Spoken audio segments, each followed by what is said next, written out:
It is June 1st, 2 weeks since my last post, where I had left Oaxaca to go to Puerto Escondido because I found the classes weren't very fulfilling.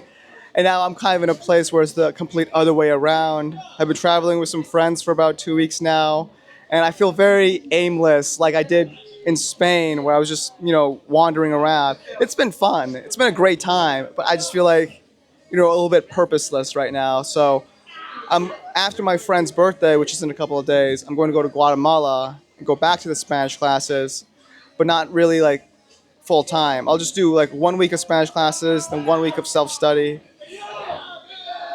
and maybe no more Spanish classes after that because I don't know. Spanish classes are really good for building a routine of studying grammar, but that's basically the only thing it's good for. Like the most useful part was the actually talking to somebody part, but I could do that like, outside of a class for like much less money.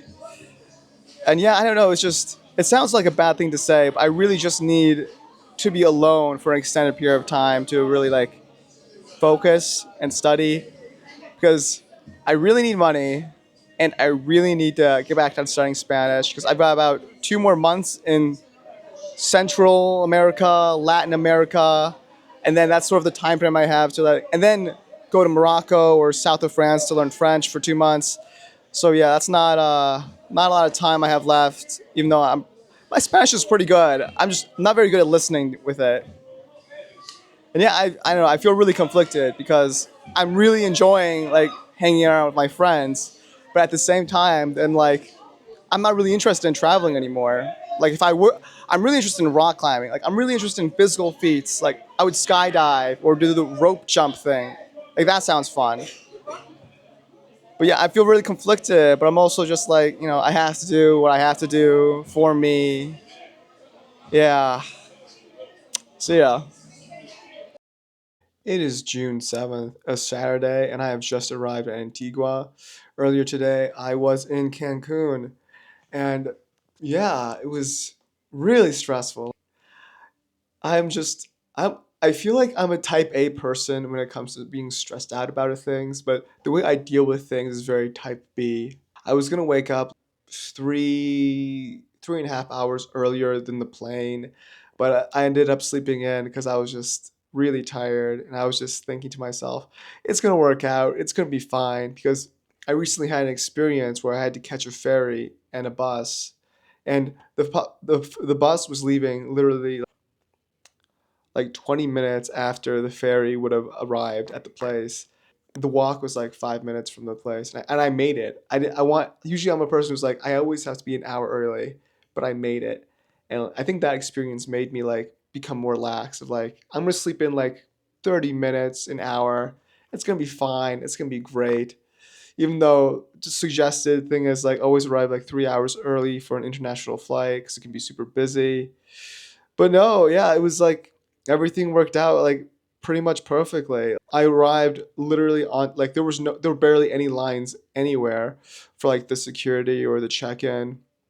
And I arrived at the gate basically exactly when it was time for like the boarding started and like boarding would stop in like 40 minutes. So essentially I arrived like 40 minutes early.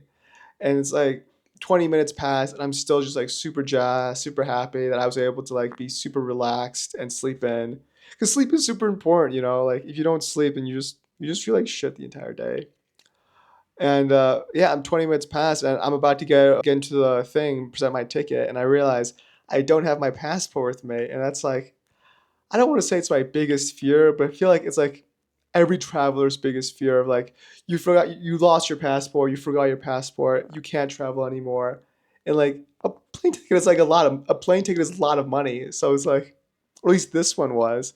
So it's like like one replacing the passport is a whole thing I don't even know how to deal with. And then like the money to like get another plane ticket if I miss this one, it was so stressful. So I ended up I know the lady who checked my bags and gave it back to me. So it's like I had to be at the security gate, and so I literally ran back there. Like the plane was leaving in 20 minutes, and I freaking Tom Cruise Mission Impossible ran the thing. Like I felt like a crazy person in the airport. I'm surprised no one stopped me because they were like, "What the fuck are you doing?"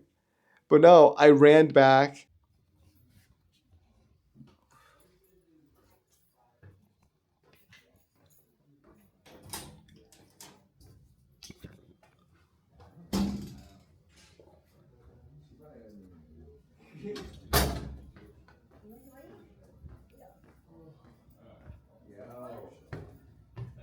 Hey guys, how are you doing? Good.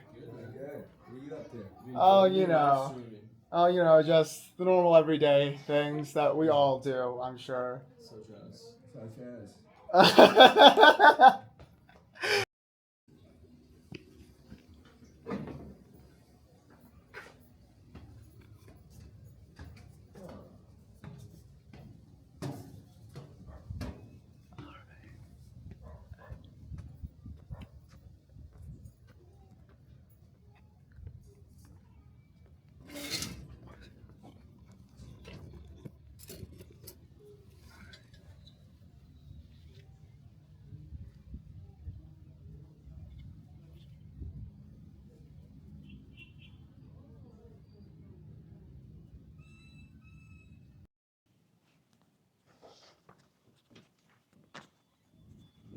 All right, I'm gonna say this is a good spot. So I made it to Antigua. My room was down earlier. Okay, I'm continuing the story. Continuing the story. Okay, so I got on the plane. I got on the plane. I got on the plane. It was a pretty smooth, simple ride. It was about an hour. And then I got off the plane and I meet somebody who I met previously at another hostel and who I also met previously at another hostel.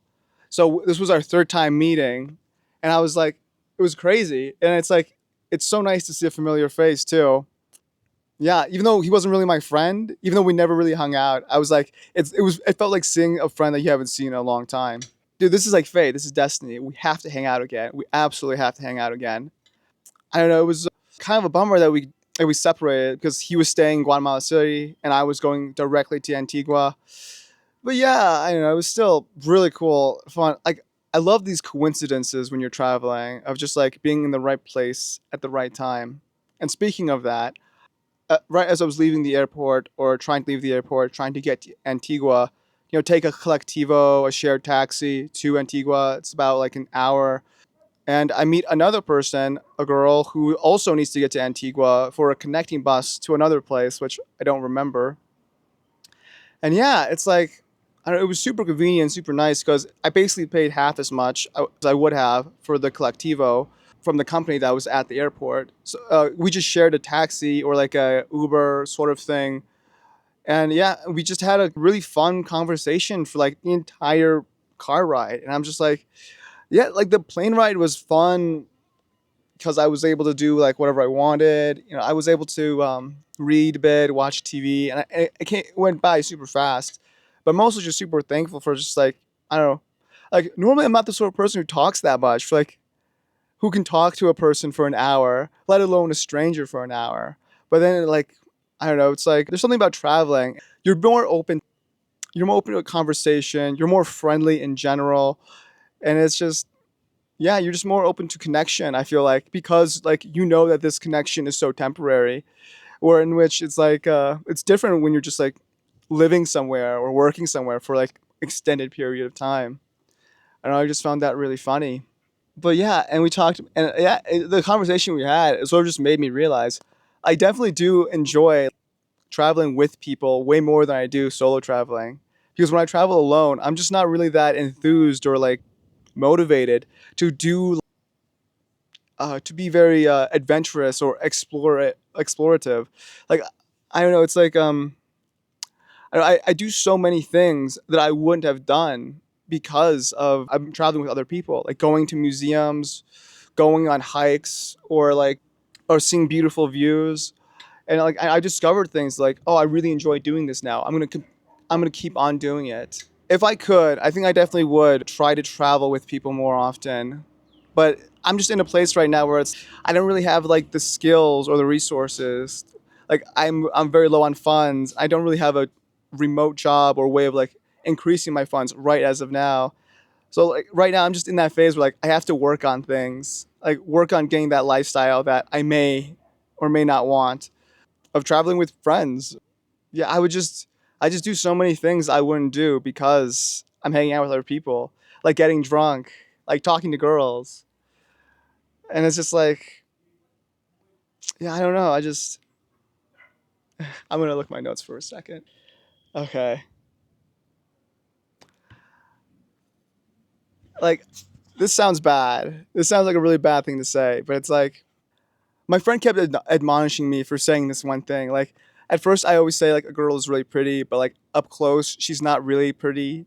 And it's just a sort of thing where it's like I kind of hyper focus or hyper fixate on things. Where it's like I don't know. It's like I don't get why people think I'm good looking. Like people have said to me that you're good looking or you have a symmetrical face, but to me, I just don't really agree or jive with that because I always look at myself very closely in the mirror and I see all the imperfections. I just don't get why I would pick one girl over like all the other girls because it's like I don't know, people are like everyone is equally fun to talk to. The majority of people are really fun to talk to. They're very alive, they're animated, they have their own stories, they have their own like dreams and ambitions and histories and it's just yeah, everyone is equal or the same. Hmm. I am burdened with knowledge. I am burdened with knowledge. I know myself. And more than anything, I just want to understand more. And I can see that nobody else is like that. And if they don't have the same hunger, I cannot imagine them having anything to offer me in this terms of expanding my understanding.